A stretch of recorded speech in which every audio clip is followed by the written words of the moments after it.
హల్లెలూయా. దేవుని యొక్క వాక్యంలోనికి వెళ్దాం.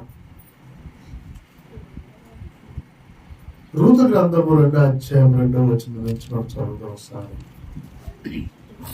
నేను ఎక్కువగా సమయం తీసుకొని ముగిస్తాను బేగా, ఎందుకంటే మనకి ప్రభురాత్రి భోజనం ఉంది కాబట్టి. రూతు గ్రంథము మనము 2వ వచనం సారి చూస్తే ఎవరంటే అవి మోయాబీరాలైన రూతు నీ సెలవేని ఎడల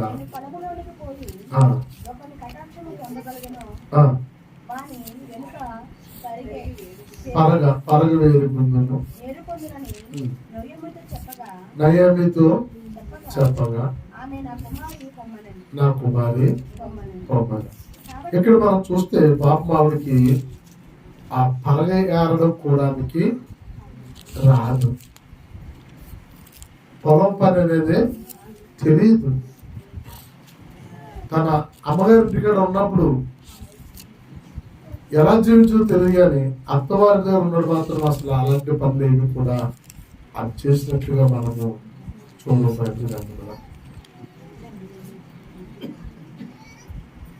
ఆమె మోయాబీరాలై ఉండి తన అత్త ఒక్కతి తను స్వజనుల మధ్యకి పోతుంటే మీరు మనసు పెట్టి గ్రహించాల. 2 క్యారెట్లలోనికి మీరు వెళ్ళాలి. ఈరోజు 2 క్యారెట్లు మనకు కనపడతారు అక్కడ. ఒకటి నయామి, ఒకటి మోయాబీరాలైన రూతు. మోయాబీరాలైన రాయబడి గమనించాలి. వీళ్ళు మొత్తం అవడానికి, ఫ్యాషన్ గా తయారవడానికి సమయం ఎక్కువ ఇస్తారు స్త్రీలు. మోయాబీ స్త్రీలు మీకు అర్థమవుతున్నదే కానీ మీకు ఆ పేరులోనే ఉంది ఏంటంట, మోయబ్ అనగా మోహముతో కూడినది. చాలా పదాలు వస్తాయి ఆ దేశం గురించి. పతనమైనది, పనికిరానిది. ఇలాంటి స్త్రీ ఎవరి గురించి ఆలోచించింది? అసలు ఇంక దానికి సంబంధం లేదు ఆమెతో. ఎందుకని ఏ రీతిగా చూసినా సరిగా బంధం తెగిపోయింది. భర్త చనిపోయాడు. తన అత్తే చెప్తుంది, అమ్మా మీ ఇళ్ళకి మీరు వెళ్ళిపోండి, ఎందుకు ఇంకా నాతో రావాల్సిన పని లేదు, ఇంకా తెగతింపులు అయిపోయింది, బంధార్గం లేదు. నేను నా జనుల మధ్యకి వెళ్తే నాకు ఏదో రకంగా ఇప్పుడు వెతుకు వాళ్ళు ఎవరో ఒకరు పెడతారు, నా గురించి ఏం బాధ లేదు అంటే ఈమె ఎన్ని రీతులుగా ఆలోచించో చూడండి. వాళ్ళ దేశం వెళ్తే వీళ్ళకి ఏమి లేదు తెలుసండి, ఉండడానికి ఇల్లు లేదు, మసాలా నూరుకోవడానికి రాయి మీద రాయి లేదు అంటే, వండుకు తినడానికి గుండుగు లేదు. ఈమె ఎలా బ్రతుకుతుంది పాపము అని జాలిపడి ఈమె ఉన్న పరిస్థితిని బట్టి, నయామికి భర్త లేడు, పిల్లలు లేదు, దారిలోనే ఏమైనా చేసుకుని చనిపోవద్దేమో. అసలు వెళ్ళడానికి ఇష్టం ఉంటుంది అంటారా? స్వజనుల దగ్గరికి వెళ్ళి వాళ్ళ దగ్గర భిక్షం ఎత్తుకుని అడుక్కుని తినడానికి నేను వెళ్ళేది. నా ఒక్క జీవితం నీకు వెళ్ళి నేను ఏం సాధించానని వాళ్ళ మొక్కను చూడగలుగుతాను. నేను ఏం గొప్ప బతుకు బతికేనని మళ్ళా నా స్వజనుల దగ్గరికి వెళ్ళి నేను ఎలా జీవిస్తాను అనుకుని ఉండొచ్చు కూడా. అలాగ అనుకుని ఒకవేళ అగాధ్యం చేసుకుని చనిపోతేమో నయ్యమి. అలా చనిపోవడానికి లేదు. పాపం భర్త ఎందుకు సుఖం లేదు, భర్త చనిపోయారు. బిడ్డలు సుఖపడతారంటే బిడ్డలిద్దరూ చనిపోయారు. కానీ ఈమెకి నేను తోడుగా నిలబడతాను అనుకుని ఆమెకి భవిష్యత్తును విడిచిపెట్టింది. భవిష్యత్తు ఉంది ఆమెకి, యవనస్తురాలు, మళ్ళీ వివాహం చేసుకోవచ్చు, మళ్ళీ పిల్లలకు వెళ్ళచ్చు, మళ్ళీ భవిష్యత్తు ఉంది. భవిష్యత్తును విడిచిపెట్టి ఎదవరాలైనా అత్తతో నడుస్తుంది బిడ్డలారా. ఈరోజు క్రైస్తవులు నీకు నాకు నేర్పిస్తున్నది ఏంటి తెలుసా? వృద్ధాత్మ్యంలో ఉన్న తల్లిదండ్రులను, వృద్ధాత్మ్యంలో ఉన్న అత్తమామలను, వృద్ధాత్మ్యంలో ఉన్న అమ్మమ్మలను, నాన్నమ్మలను విడిచిపెట్టి వారిగా ఉండవద్దని బైబిల్ చెప్తుంది. విడిచిపెట్టి వారిగా ఉండకూడదని బైబిల్ చెప్తుంది. కళ్ళు మూసుకుపోయిన మతం మాదులు ఏమంటున్నారు తెలుసా? బైబిల్ వచ్చిన తర్వాతే వాళ్ళందరినీ వదిలేస్తున్నారు అంటారు. బైబిల్ చెప్పింది వదిలేమని లేదు, ఎక్కడా లేదు. అత్తని అత్తుకున్నది అని రాయబడ్డది. అలాంటి పెద్ద విడిచిపెట్టడం మంచిది కాదని అవనస్తురాలు అత్త కూడా నడుస్తూ బెత్లెహేముకు వచ్చి బెత్లెహేములో ఉండి అక్కడ అడుగుతుంది, మనం తినడానికి నేను పరగేరడానికి వెళ్తాను, నాకు సెలవు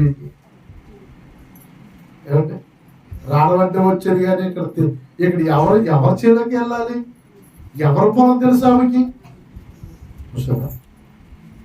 ఎంతటి దయాల హృదయము, రుతుకున్న హృదయము. ఎవరింటికి వెళ్ళాడనమంటాం అంటారు, మాట మట్టికన్నా ఎవరి పొలానికి వెళ్ళలేను అంటారు. ఆమె అంటుంది, నేను పొలానికి వెళ్ళి పరగేరుకుని వస్తాను. సంఘంలో ఉన్న బిడ్డలారా, మీరు ఒక్కొక్కరు ఒక్కొక్క ఋతులాగా ఉండాలి. ఇన్ని సంవత్సరాలు పెట్టి మీరు ప్రభు బలం తీసుకుంటున్నారు. మీరు ఎంత ప్రేమిస్తున్నారో మీ అత్తని, ఎంత ప్రేమిస్తున్నారో మీ కోడల్ని, ఈ వాక్యాన్ని పెట్టి మీరు గుర్తిరగలేకపోతే మన జీవితమే అర్థం అండి. మన జీవితమే అర్థం, మన జీవితమే అర్థం. కిందకు చదువుదాం. ఆమె వెళ్ళి పొలంలోకి వచ్చి ఆ పొలములో ఆమె పోయిన భాగము ఎలీమెలెకు వంశపు వాడైన బోయాజు బెత్లెహేము నుండి వచ్చి యెహోవాకు తోడేందుకు దాకని చేను పోయి వారితో చెప్పగా. బోయాజు అంత మనసు మంచిదో చూడండి. వాళ్ళ పని చేసుకుంటుంటే పని చేసుకునే వాళ్ళు పాటు చేయడం ఉంటుందా? ఎవరైనా రైతు వచ్చి అంటున్నారు, పని చేసుకునే వాళ్ళు దేవుడు మిమ్మల్ని దీవించం కాక అంటున్నారు. ఆ పనోళ్ళు లేచి ఏమంటున్నారు? పనోళ్ళు ఏమంటారు లేచి? యెహోవా నిన్ను ఆశీర్వదించును గాక అని ఆ పొలంలో పనిచేస్తున్న పని వాళ్ళు వచ్చి తన రైతుని ఆశీర్వదిస్తున్నారు, బోయాజుని. ఆ సంభాషణ అయిన తర్వాత మాట్లాడుతున్న మాటలు చూద్దాం.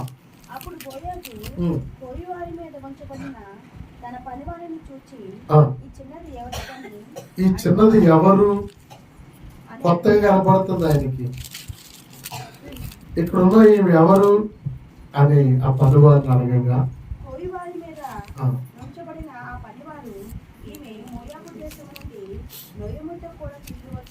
మోయాబు దేశము నుండి నయాబితో తిరిగి వచ్చిన మోయాబిరాలైన, మళ్ళా అదే పేరెత్తుతున్నారు. ఎందుకని మోయాబిరాలను, మోయాబి దేశస్తులను కన్నెత్తు కూడా చూడకూడదు ఇశ్రాయేలీయులు.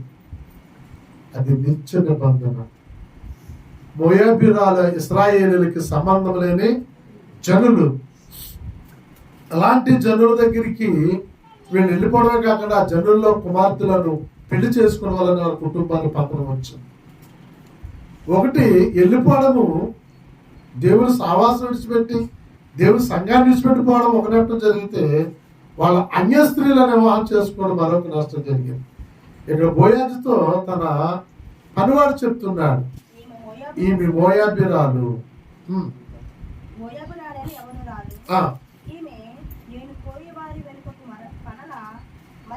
అంటే యవనరాలు, ముసలిది అని చెప్పడానికి ఈయనకి కళ్ళు కనపడమంటారా?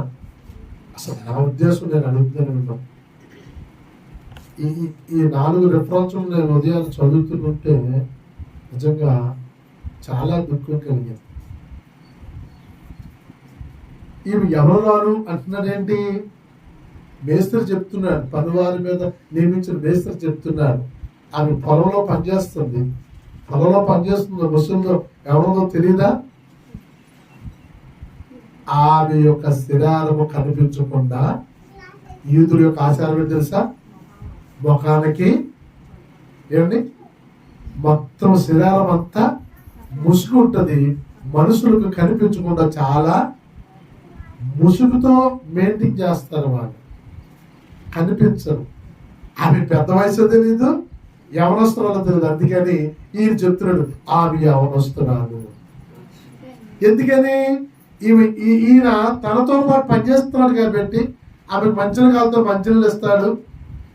ఆమెతో తిరుగుతున్నాడు కాబట్టి ఆమె నిదానం చూశాడు. రోడ్డంటే వెళ్ళిపోయేవాడికి, గుట్టంటే వెళ్ళిపోయేవాడికి ముఖం కనిపించదు. అంతటి పదిలముగా ఉంటారు యూదులు. క్రైస్తువులు అందుకేనే ముసుగు కంపల్సరిగా ఉంటారు. దేవుని స్తోత్ర. అది గౌరవం అంట స్త్రీకి. ఏంటట? గౌరవం. గౌరవం. ఇంకా కింద చదువుతాం.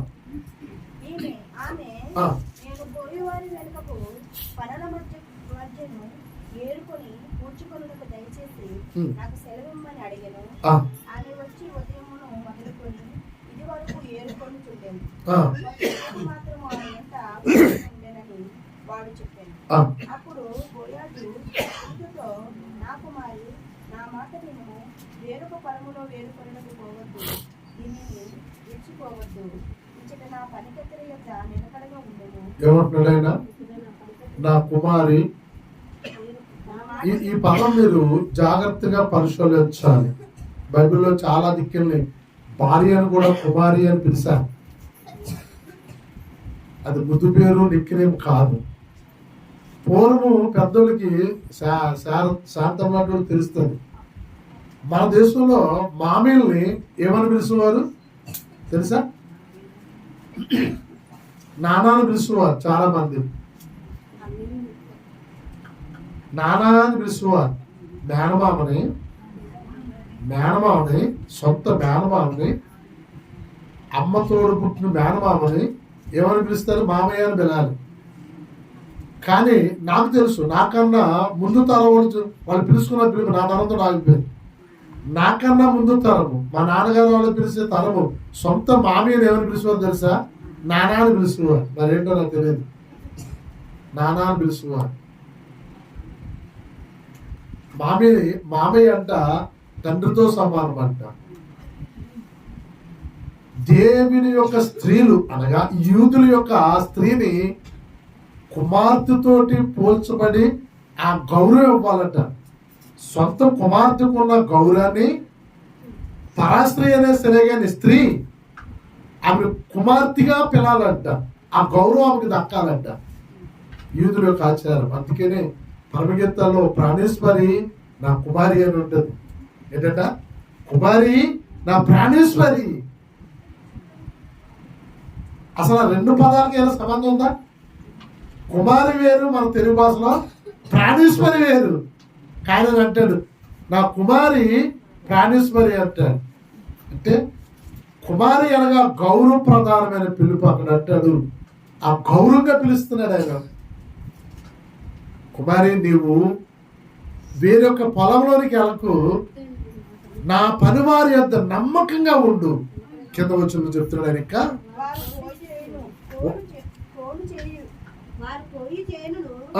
వారు కోయి చేనును కనిపెట్టి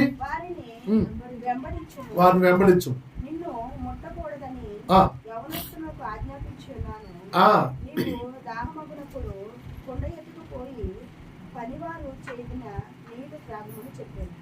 అందుకు ఆమె సాగిలపడి తల వంచుకొని, ఏమి తెలిసి పరదేశమైనా నా యందు లక్ష్యమించినట్లు నా యందు నీవు లక్ష్య పెట్టినందుకు నీకు కటాక్షం దేవుని దీవుల నీకు అని చెప్పగా, బోయాజు నీ పెనిమిటి మరణమైన తర్వాత నీవు నీ అత్తకు చేసిన తప్పు నాకు తెలియబడింది. హల్లెలూయా చెప్పండి.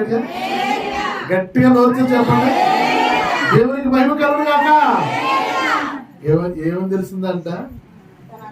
నీ పెనిమిటి చనిపోయిన తర్వాత నీ అత్తగా చేసిన క్రియ, నీ అత్త వైపు నువ్వు నిలబడిన ఆ నడవడిక, నీ అత్తగారి గురించి నువ్వు చేసిన త్యాగము నేను ఆలకించాను. మన కుటుంబంలో మన సాక్ష్యం కావాలంటే మన కుటుంబంలోంచే రావాలి. నీ అత్తను మెప్పించినట్లుగా, నీ కోడలను మెప్పించినట్లుగా నువ్వు జీవిస్తే మన కుటుంబంలోంచే బయటికి మన మంచివాళ్ళగా చెడ్డవాళ్ళని తెలుస్తాడు. అంటే మన అలాంటి వాళ్ళపై ఎవరు తెలుస్తుందండి? ఎలా తెలుస్తుంది? మన పిల్లల వల్ల, మన ఇంటికి వచ్చిన అల్లుళ్ళు కోళ్ళ వల్ల బయటికి తెలుస్తుంది. మన అలాంటి వాళ్ళ వల్ల మనం వాళ్ళు ప్రేమించడాన్ని బట్టి వాళ్ళు మనం ప్రేమిస్తూ ఉంటారు. నీ త్యాగము గురించి, నీ ప్రేమ గురించి, నయమీ జీవితంలో నువ్వు తీసుకున్న నిర్ణయం గురించి అమ్మా నేను విని ఉన్నాను. అందుకే ఆమెకు ఇవ్వాల్సిన బిరుదు ఏంటట? కుమార్తె, నా కుమార్తె అని పిలిచాడు. ఈ రోజున కొంచెం ముసలి వయసు రాబోతుకి పట్టించుకుంటున్నారు. ఆస్తుల వేసులు పక్కన పెట్టాం.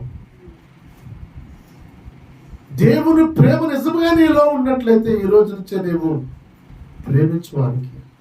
ప్రేమించు. వారికి పరమన్నాలు ఏమీ వండి పెట్టవసరం లేదు. నీ హృదయంలోంచి వచ్చిన మాట వారి చేతికి ఒక గ్లాసు నీళ్ళు ఎత్తే చాలు, అంతే. వాళ్ళ హృదయము ఉప్పొంగిపోతుంది, బిడ్డ సంతోషిస్తుంది. ఈయన చెప్తున్నాడు, నీ అత్తగా చేసిన కార్యాలు నువ్వు ఎలాంటి దానో నేను విని ఉన్నా.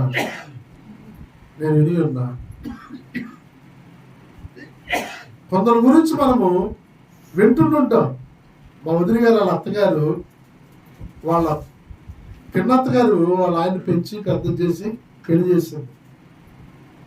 ఎవరితో చేసి చెప్పినా సరే వాళ్ళ అత్తగారే కాబట్టి ఆమె అనేది మా పెద్ద కోళ్ళు ఎంత మంచిదో, సొంత కోడలు అసలు ఎంత ఏమీ కూడా ఏం పెట్టింది కదా, ఇవి ప్రతిదీ కూడా పెడతా ఉంటుంది. ఎందుకని అత్తగారు లేకపోయినా నాకు పిన్న అత్తగారు ఆవిడే. పాలు తాగే వయసులో వాళ్ళ ఆయన చనిపోతే పెంచింది, అందుకని ఆమె నాకు అత్తగారు. అన్ని విషయాలను కూడా ఆమెని పైన పెట్టేది. దేవుని స్తోత్రం. ఈరోజు బలిపెట్టి దేవుడు చెప్తున్నాను, ఎన్ని కష్టాలు పడినా ఈరోజు చక్కగా అందంగా చూసుకోగలుగుతున్నాను. ఎంత హింసించిందో ఇద్దరు గురించి కూడా నేను చూశాను.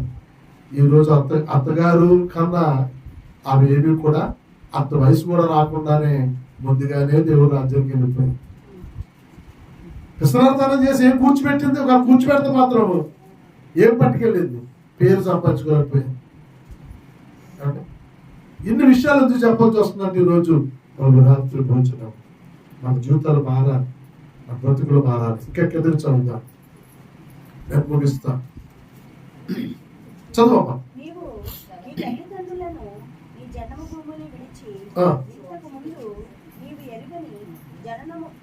జనము దగ్గరగా చాలా మంది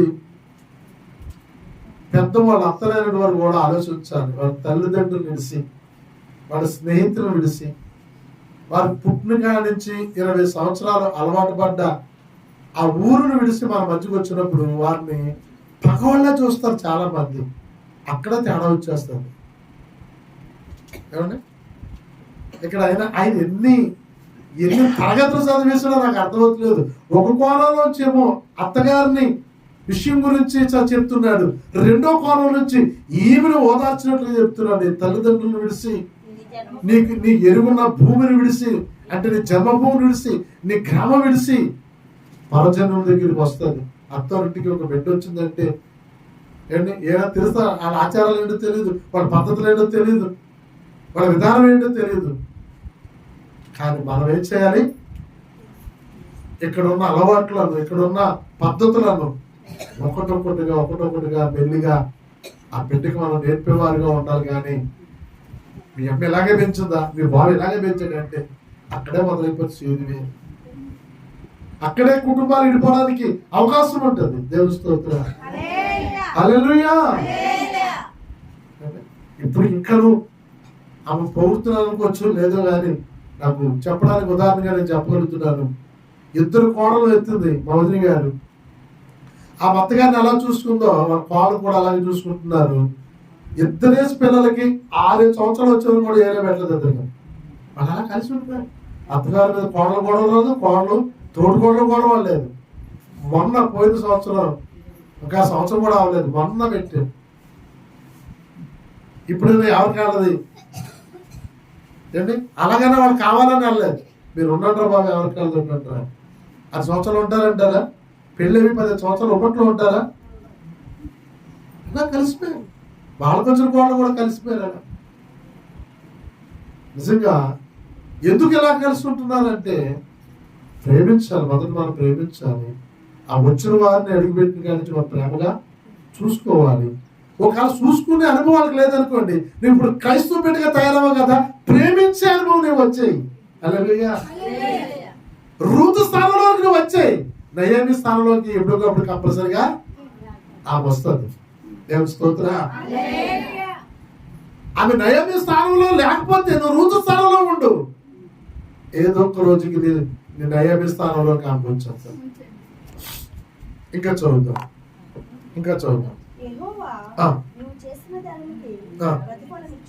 యెహోవా నీవు చేసిన దానికి నువ్వు నమ్ముకుని వచ్చావు కదా బిడ్డ, నువ్వు నమ్ముకొని అమడించావు కదా బిడ్డ, నువ్వు నమ్ముకొని వచ్చావు కదా, దేవుడు నీకు ప్రతిఫలిస్తాడు.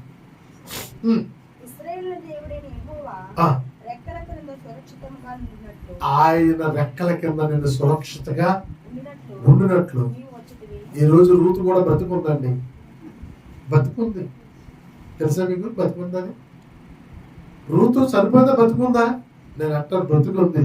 ఎందుకని? ఈ జీవ గ్రంథంలో ఉన్నవారు బతుకున్నవారే. హల్లెలూయా. ఆమె మంచిగా రాయబడ్డది ఆమె గురించి. ఆమె యొక్క జీవన శైలి మనం తీసుకుంటున్నాం. మన ఎదుట మంచి మార్గం నడిచెళ్ళింది ఆమె జీవించినట్లే. మహాత్మా గాంధీ గారి ఓటు ఉంది. ఓటు ఎవరికి ఉంటుంది? చనిపోకూడదు, బతుకోకూడదా? గవర్నమెంట్ ఆయన బతుకున్న లెక్కలోనే ఓటు ఇచ్చింది తెలుసా? ఎందుకని? దేశం గురించి ఆయన పాటుపడ్డాడు, ఆయన చిరంజీవిగా జీవించాడు.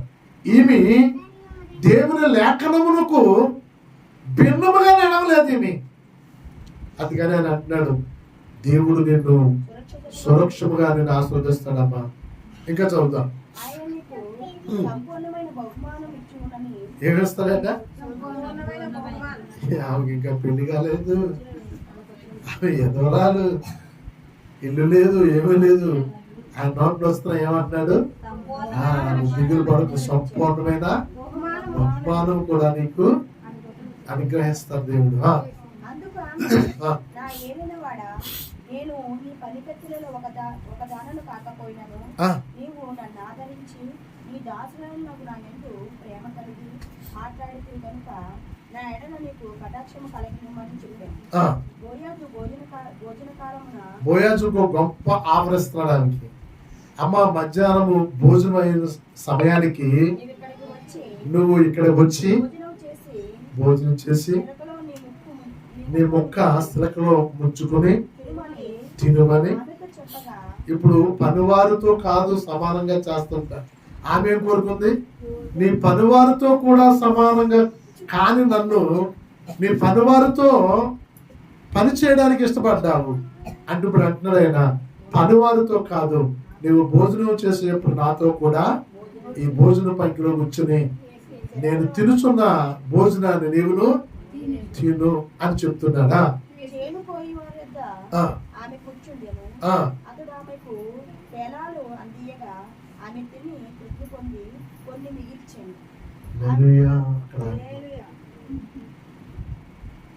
ఆమె తిని ఆ మాట చదివాక ఉదయాన్నే తట్టుకోలేకపోయిందండి.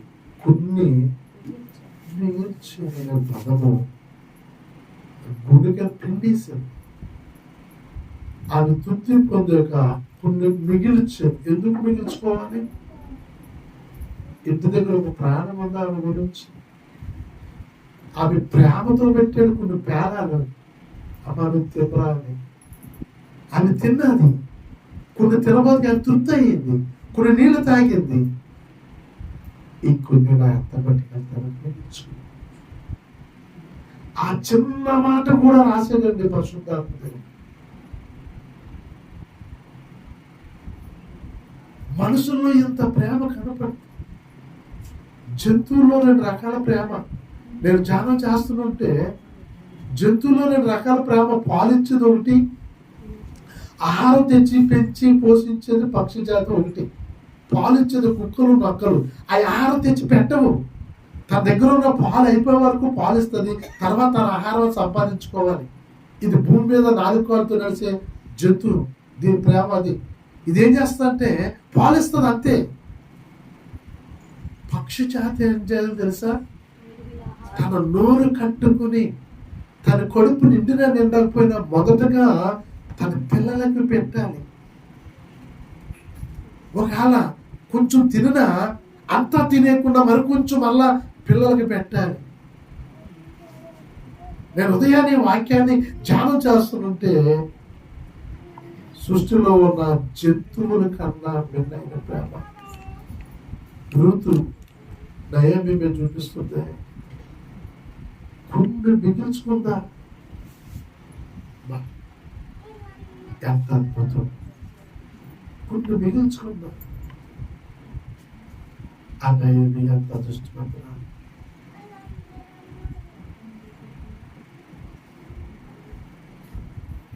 అలాంటి వారు మన కుటుంబంలో ఉంటే ఎంత అదృష్టం. అలాంటి వారు మనతో ఉంటే ఎంత అదృష్టం.